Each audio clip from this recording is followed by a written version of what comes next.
Hello students, welcome to lecture expert YouTube channel. और आज हम इस वीडियो में पढ़ने वाले हैं क्लास 10th की सोशल साइंस की बुक इकोनॉमिक्स का chapter number 4 globalisation and Indian economy. तो इस चैप्टर को हम बहुत डीप से समझने वाले हैं इस वीडियो में। और ये जो चैप्टर है आपके पेपर पॉइंट ऑफ व्यू से भी बहुत ज़्यादा इंपॉर्टेंट है, क्योंकि इससे बहुत ही ज़्यादा क्वेश्चन पूछे जाते हैं। तो आपको ये बहुत ही ढंग से प्रिपेयर करना चाहिए इस चैप्टर को। तो मैं इस वीडियो में आपको एक एक चीज़ जो है इस चैप्टर की बताने वाला हूँ। तो अगर आप चैनल पर नए हैं तो चैनल को सब्सक्राइब करें और वीडियो को लाइक करें। तो चलिए हम ये इस चैप्टर को पढ़ना शुरू कर देते हैं। तो सबसे पहले हम जानते हैं कि ग्लोबलाइजेशन होता क्या है। तो देखिए, आजकल आप मार्केट की बात करें तो कोई भी आप प्रोडक्ट ले लीजिए, पेन ले लीजिए, गाड़ी ले लीजिए, या मोटरसाइकिल की ही बात कर लें, तो एक कंपनी नहीं है, बहुत ही ज़्यादा कंपनियां आ चुकी हैं। पुराने टाइम की अगर बात करें तो इंडिया की जो रोड्स थे उस पर जो गाड़ियां दौड़ती थी सिर्फ दो ही थी, कौन कौन से, एम्बेसडर और फियाट। लेकिन आजकल अगर हम बात करें तो इतनी सारी गाड़ियां हैं, इतनी सारी कंपनियां हैं। तो ये कैसे जो है पॉसिबल हो पाया है? तो वो है ग्लोबलाइजेशन। ग्लोबलाइजेशन की वजह से ही ये पॉसिबल हो पाया है। लेकिन ग्लोबलाइजेशन में भी कुछ ऐसे फैक्टर हैं जिससे ये पॉसिबल हो पाए हैं। तो वो क्या है? एक तो एमएनसी, मल्टीनेशनल कॉरपोरेशन, दूसरा है ट्रेड, और तीसरा है टेक्नोलॉजी। इन तीन चीजों की वजह से ही जो ग्लोबलाइजेशन है वो पॉसिबल हो पाया है।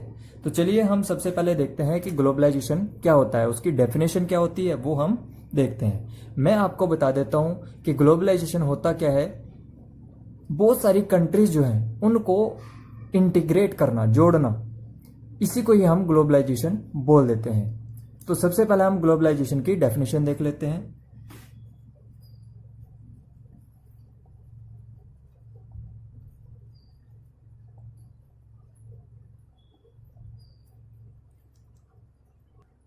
तो ग्लोबलाइजेशन हमारे पास क्या है? ग्लोबलाइजेशन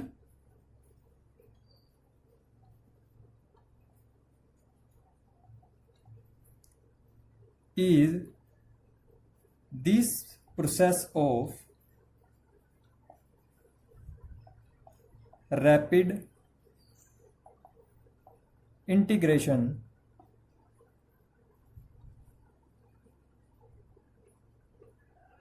ऑफ interconnection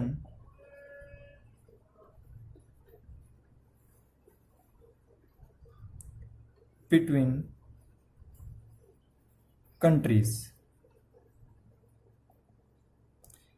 इसका मतलब क्या हुआ कि जो ग्लोबलाइजेशन है वो एक ऐसी प्रोसेस है कि जो बहुत तेजी से बहुत सारी कंट्रीज को या तो जोड़ती है या उन्हें इंटीग्रेट करती है। इंग्लिश में कहें तो इंटीग्रेट और हिंदी में कहें तो जोड़ती है। तो यही एक ग्लोबलाइजेशन की डेफिनेशन है। लेकिन ये जुड़ती किसकी वजह से है? मैंने बताया आपको तीन फैक्टर हमारे पास हैं, एमएनसी, ट्रेड और टेक्नोलॉजी। तो अब हम जानते हैं कि एक एमएनसी क्या होती है।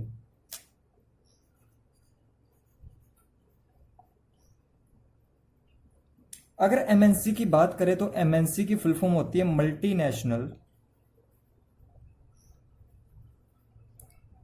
कॉरपोरेशन।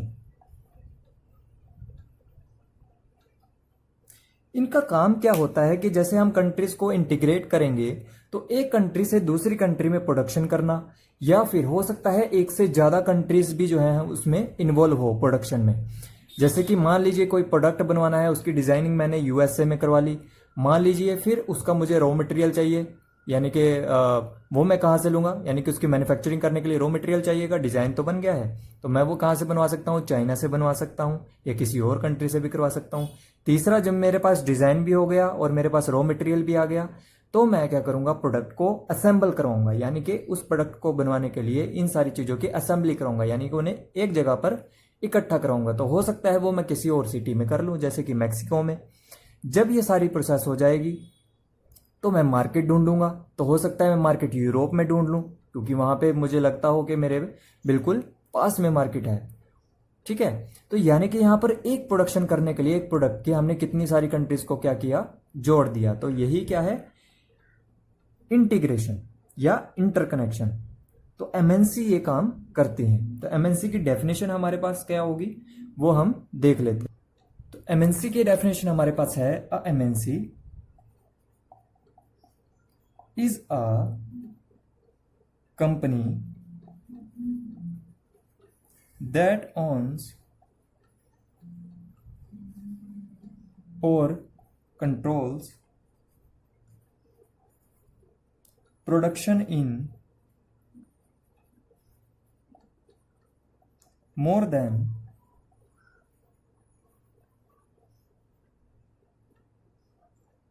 one nation। तो एक एमएनसी क्या है? A MNC is a company that owns or controls production in more than one nation.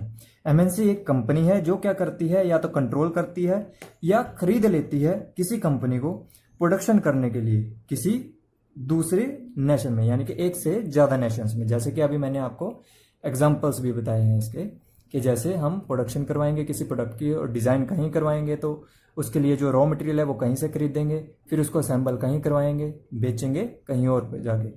लेकिन इन सबको कराते कराते हमारे पास एक और चीज़ की जरूरत पड़ती है, जो है कॉल सेंटर्स, जो इन के बीच में क्या रखते हैं, कम्युनिकेशन।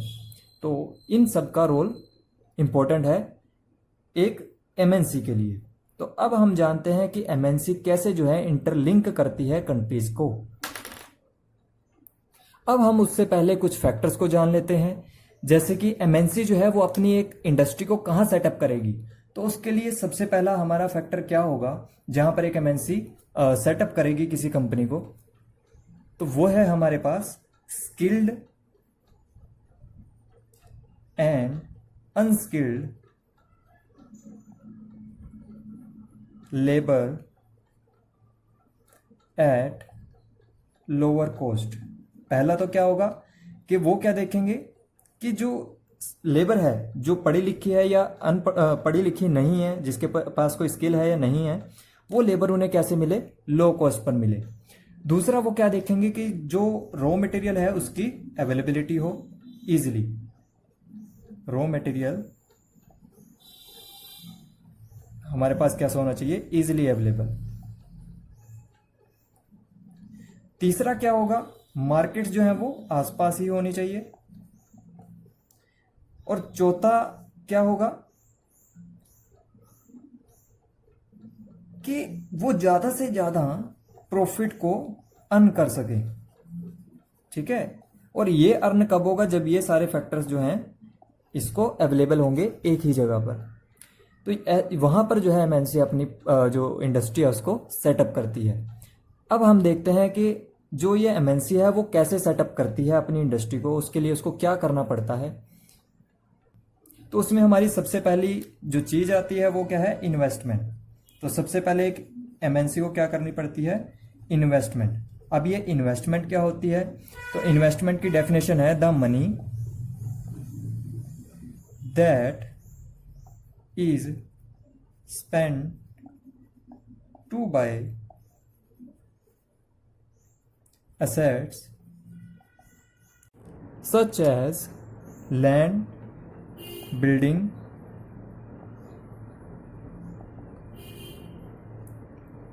machines and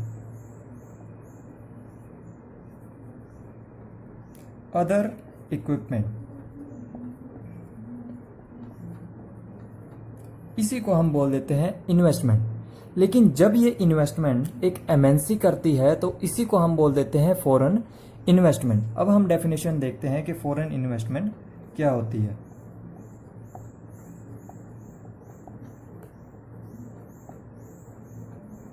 तो फॉरेन इन्वेस्टमेंट हमारे पास क्या होती है, इन्वेस्टमेंट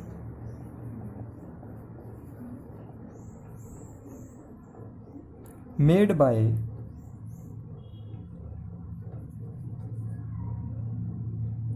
MNCs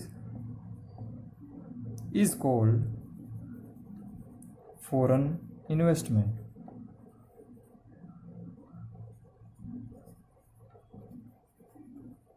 तो इस तरह से जो एक एमएनसी है वो सेटअप करती है इंडस्ट्री को किसी दूसरी कंट्री में या अपनी ही कंट्री में भी वो कर सकती है।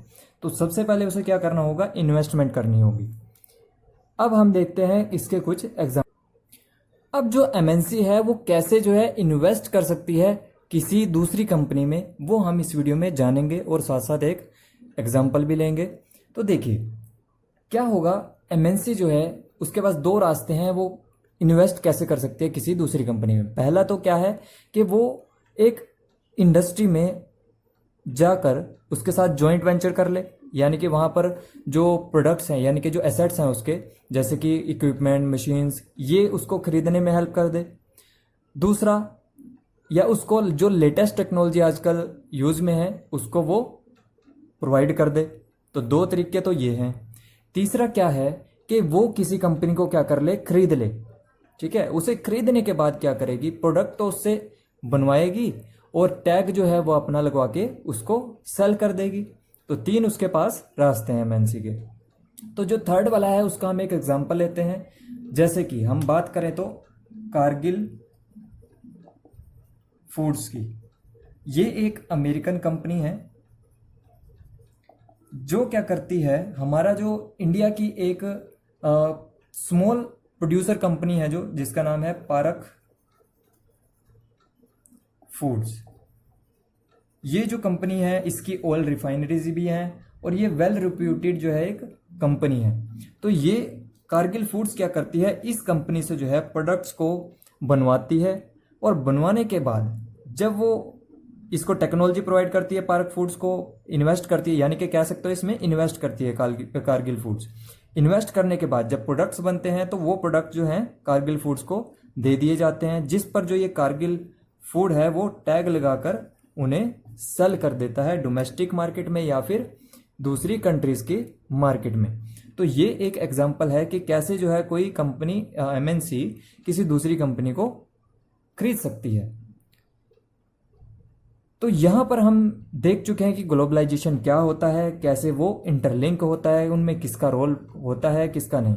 अब आने वाली हम वीडियो में देखेंगे कि फॉरेन ट्रेड क्या होती है, इंटीग्रेशन ऑफ मार्केट्स क्या होती है, या ग्लोबलाइजेशन का जो इम्पैक्ट है वो क्या है हमारी कंट्री पे, और फिर ग्लोबलाइजेशन क्या है, साथ साथ ही वर्ल्ड ट्रेड ऑर्गेनाइजेशन भी क्या है। तो इस वीडियो में मैं इतना ही बताना चाहता था। Thanks for watching this video.